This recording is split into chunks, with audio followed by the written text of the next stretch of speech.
Nous sommes rassemblés en fait autour d'un programme de recherche qui vise à caractériser les carcinomes lobulaires infiltrants du sein.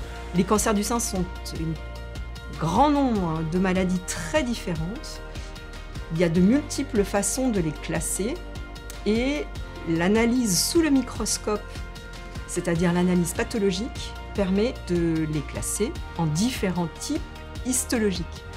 Donc ce type histologique lobulaire nous intéresse tout particulièrement parce que c'est le deuxième le plus fréquent. Ça représente 15% de toutes les tumeurs observées chez les patientes et il a la particularité d'être composé de cellules assez rondes, indépendantes les unes des autres, qui, de ce fait, ne sont pas accrochées ensemble et peuvent véritablement filer un peu partout dans le corps quand le développement de métastases se produit. Et du coup, leur biologie a été moins connue, moins étudiée jusqu'à maintenant. Et ça nous a paru vraiment important de rassembler des compétences très différentes pour mettre toutes les chances de notre côté de mieux comprendre la maladie.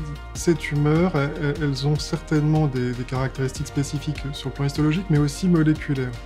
Et donc nous, c'est vraiment le travail qu'on fait ensemble, c'est justement d'aller analyser sur le plan moléculaire qu'est-ce qui rend spécifique ces tumeurs, qu'est-ce qui font qu'elles sont différentes des autres tumeurs du sein. Il y a aussi bien des composantes vraiment tumorales, mais aussi des composantes qu'on appelle du micro-environnement, donc par exemple les cellules immunitaires, le stroma. Et ces cellules, elles ont aussi une signature moléculaire spécifique. Donc toutes ces signatures, on est capable de les repérer et finalement de connecter ce que voit le pathologiste et ce que nous, on peut lire dans les données moléculaires. Et donc, on est capable de faire le lien. Moi, dans mon laboratoire, on est vraiment intéressé par les cellules normales qui participent, qui sont assez perverses parce qu'elles sont modifiées par les cellules tumorales et elles vont en fait favoriser le développement tumoral. Et avec Anne, on a récemment identifié différentes sous-populations qui ont des fonctions distinctes, soit qui vont supprimer les mécanismes antitumoraux du système immunitaire de l'autre, soit qui vont favoriser la propagation métastatique. Ce sont des cellules normales qui en fait aident les cellules tumorales. Ce que l'on souhaite faire, c'est adapter l'ensemble de notre expertise aux tumeurs lobulaires. Comme vous l'a expliqué Anne, c'est une tumeur qui est particulièrement agressive, prépondérante, et donc on a besoin de mieux connaître les caractéristiques du micro-environnement tumoral normal qui participe au développement tumoral de ces tumeurs.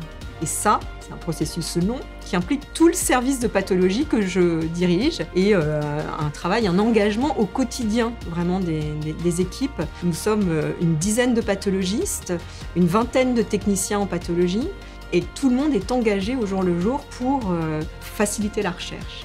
Donc recevoir une bourse comme ça, c'est une bonne nouvelle pour une quantité de personnes.